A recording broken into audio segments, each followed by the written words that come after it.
la nit ñi xam ko. mais xam nga gars yi aussi ils préfèrent éviter des gens yi wax seen xalaat rek mais bon c'est dommage.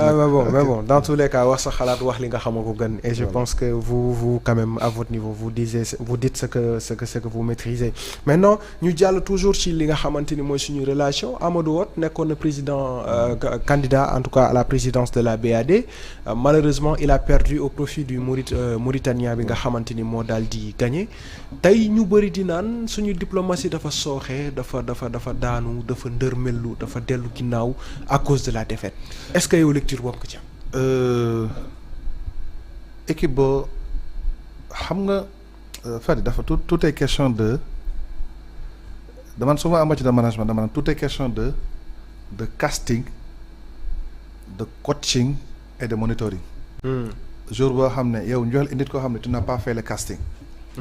tu n'as pas fait le coaching.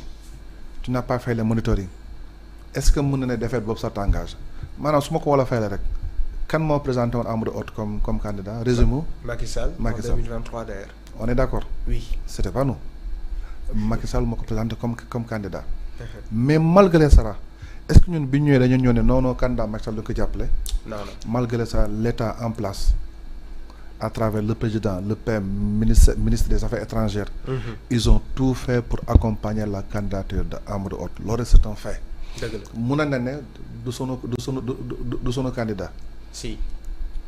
on l'a pas choisi du sunu candidat su ñu nekk ci Macky Sall la bokkaloon Macky Sall la doon politique on se souvient. bi muy dem politique Kër Massar ak Bara Gaye fan loon sax.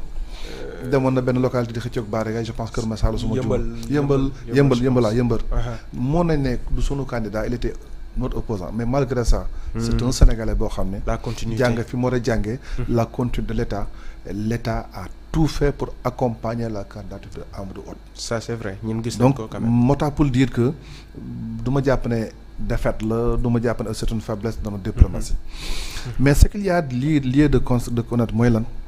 il y a trois éléments mooy il faut nga xool ko bis njëkk mooy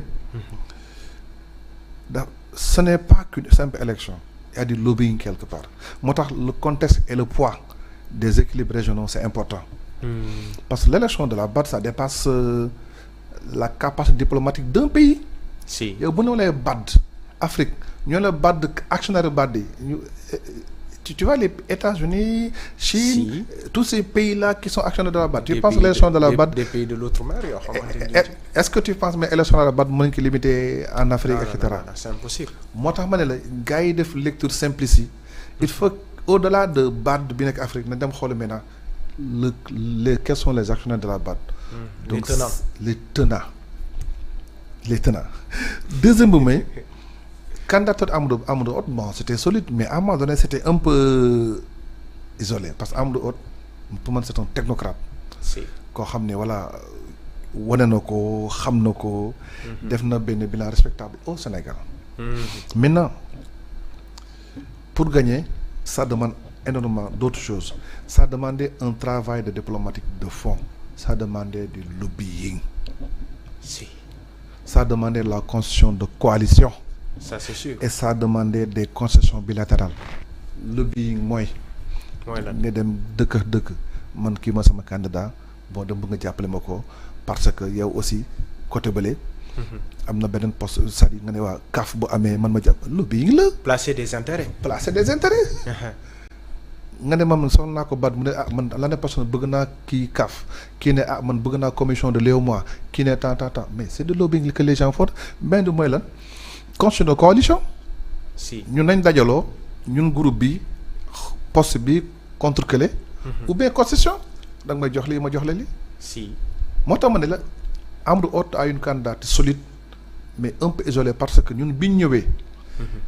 on n'a pas le temps maintenant parce que aussi ñun aussi notre priorité pour dire c'était pas Amadou Hott pour dire dëggantaan quoi biñ ñëwee notre priorité c'était pas Amadou Hott président de la BAD mais ça va nous permettre de mieux nous préparer pour tout ce qui est lobbying la constitution de coalition ensuite les concessions entre ces États mais Amadou Hott pour man c'est pas une défaite vraiment il a tout fait maintenant pour préparer yeneen candidature il faut qu'on soit capable de renforcer nos réseaux diplomatiques parce que souvent la diplomatique dafa am plusieurs dimensions la diplomatique politique la diplomatique économique, la diplomatique sur le plan géopolitique, la diplomatique sur le plan de la défense. Loolu c'est un réseau boo xam ne nous on va le préparer. Ensuite maintenant la prochaine fois suñu prochain candidat. On va bien le préparer. Kenn duñu njiit si lobby yi. Kenn duñu gis su tractation yi parce qu'il faut le faire les gens ont des. C'est ainsi que le monde bouge. C'est ainsi que le monde ensuite voilà donc man jama jàpp ne ce n'est ni une défaite d'Amadou Hott ni une faiblesse de notre diplomatie. Il y avait d'autres réalités parce que ça dépassait la capacité diplomatique d'un seul pays. Parce que boo xoolee bat ñi ko ngànk mais quand même leçon lañ si tiré rek quoi. Si c'est de l'expérience. L'expérience pour prochaine fois maintenant qu'on va préparer un autre candidat. En tout cas, il sera beaucoup plus balèze. En tout cas, félicitations. En tout cas, moi, je dis félicitations à Amadou Hott. Ah oui, absolument. Et d'ailleurs, on voit que le Premier ministre actuellement mu ngi nekk en tournée économique un peu partout dans la sous-région. Gannaaw ba mu demee ci pays AES yi commencé na dem sur nos voisins yi nga xamante ni ñoo nekk un peu aux zones Sahel. Est-ce que tekkul ni dëggantaan dañoo commencé nag taxawaayu xool na la ñuy former benn réseau bu wóor pour intégration économique waaye diplomatique itam bu Sénégal. La Fadi, tu as tout compris. Je te dis léegi dama ne lobbying ne le réseau ne la voilà concession.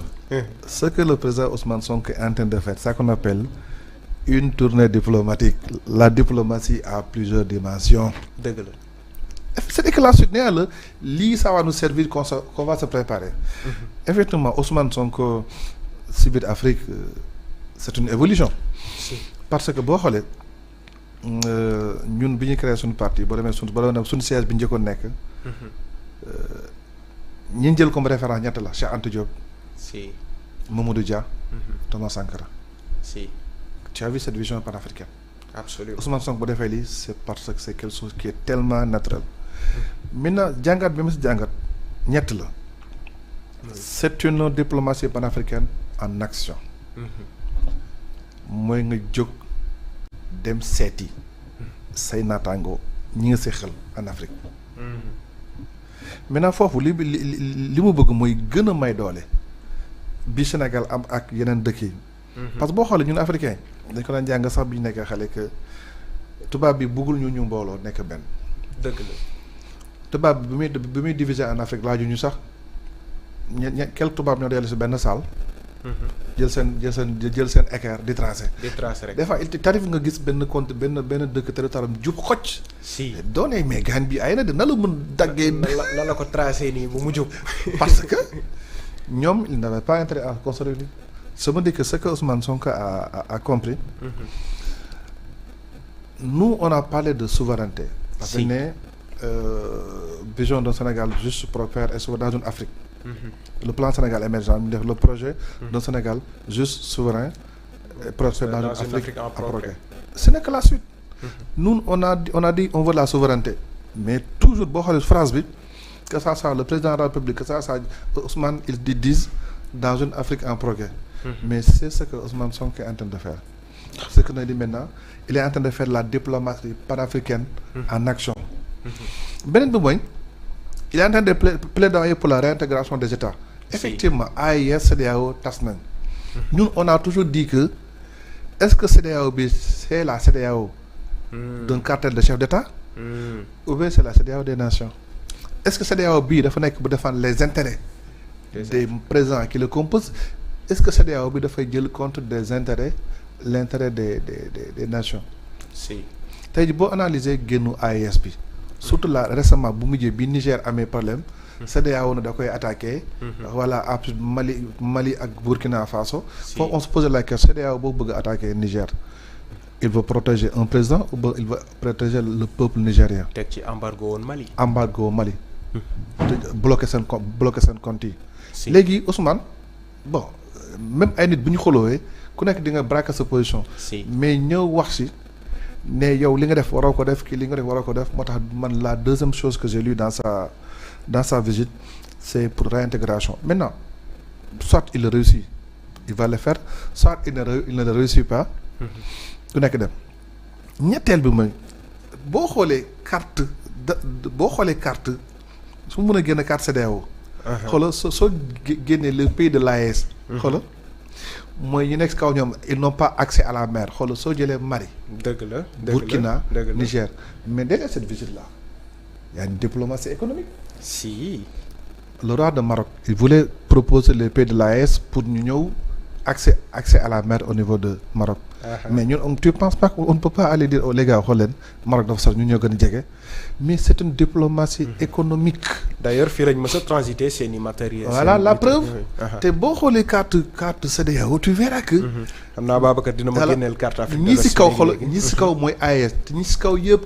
personne n'a accès à la mer boo jëlee géographie jël Sénégal jël Guinée Conakry jël Guinée-Bissau jël Sierra Leone wàcc suuf jël Côte d'Ivoire jël Ghana jël Bénin Nigéria ñëpp ils ont accès à la mer. Tu penses pas Ousmane Sonko au-delà de la diplomatie mu dem diplomatie économique nee na benn corridor boo xam ne day jóge Dakar jaar Bamako jóge Bamako jaar fii Burkina mais c'est une diplomatie économique il peut le faire. Si te bu ñu seetaanee ba Maroc jël ko suñu loxo. c'est des milliers de milliards qu'on perd. On perd des milliers de pour l'instant en temps de paix fi les gars dañ jaar mais parce que Sénégal n'a pas de problème particulier avec tous ces pays là mais la diplomatie là aussi il y a une dimension économique qu'il faut tenir compte. am na benn aussi une dimension sécuritaire. renforcée parce que quoi qu'on peut dire le Sahel suñu compte la Sahel parce que ñun si lañ bokk de.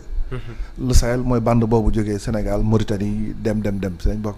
mais am na loo xam non seulement si biir Sahel ba am dimension sécuritaire boo xam ne mutualisation. mais bi mu demee si Sierra Leone. dafa jël géej bi dafa ne au niveau entre nañ dañ def benn corridor maritime. entre Dakar et Freetown. pour gën a renforcer les liens économiques xam nga bu jëlee AES ba pare maintenant nga jël géej bi Dakar Freetown aussi il a misé sur ça. si Ousmane Sonko il est. c'est un visionnaire présenté comme ça. parce que lii vision la. fu dem li wax bu ne Praia loolu on a qu'à mettre en place benn corridor maritime boo xam ne. day jóge Dakar jaar au niveau de Praia bi si mujj nag mooy moom laax ko mooy une vision panafricaine affirmée. moom toujours. il l'assume. Il veut une Afrique unie, il veut une Afrique souveraine. Ça c'est sûr. Et ça, il l'a assumé. Si. Donc, pour dire que le MEDEFNI, c'est la suite, on a discuté un peu de Amadou Hott, mais c'est la suite de cela. Il faut que maintenant nous commencions à gagner des sur nos bobs, comme le Sénégal, voilà, Nguitu Bessi, c'est une vision. Le projet qu'on a vendu au Sénégal, c'est un projet pour un Sénégal juste, prospère et souverain dans une Afrique en progrès. Loolu mooy sunu première phrase de progrès. Mais ce que nous sommes en train de faire et que le président Diomaye Faye l'a déjà démarré. si moom mu njëkk a commencé dem. en ce moment aussi en tant que premier ministre. il a le plein droit de le faire. dëgg la en tout cas c'est une belle chose boo xamante ni beaucoup de frères africains rafetlu nañu ko parce que bu ñu gisee les réactions yi nga xam ne suscité na ko un peu partout fu mu jàll Côte d'Ivoire Guinée-Bissau ak fële nga xam ne mooy Sierra Leone dafa mel ni ñoom itamit rafetlu nañ ko bu baax a baax. maintenant ma fàttali leen rek nous sommes avec docteur Babo Amadou Ba di directeur général de la 3FPT 3FPT lan mooy situation bi actuellement bi ngeen fi toogee ak léegi. waaw 3FPT nag dafa nekk bànqaas boo xam ne nguur da ko créé en 2014. ne ko li may xaar si yow rek mooy nga fexe ba askan bi seen xam-xam yokku. parce que dañ jàpp ne réew pour mu développer dafa am li ñu naan capital les capitaux propres ay am yoo xam soo ko amul lu dem. bu ñett bi njëkk mooy le capital naturel Sénégal on en a. Sénégal c'est partout du capital naturel. la mer qui est là c'est un capital inexcellent. le fleuve qui nous entoure. Sénégal am na or Sénégal am na diamant Sénégal am na pétrole Sénégal am na gaz on en a. ñu ne mais il faut un capital humain de qualité. surtout il faut que nit ñi nekk Sénégal maintenant am xarañte boo xam ne.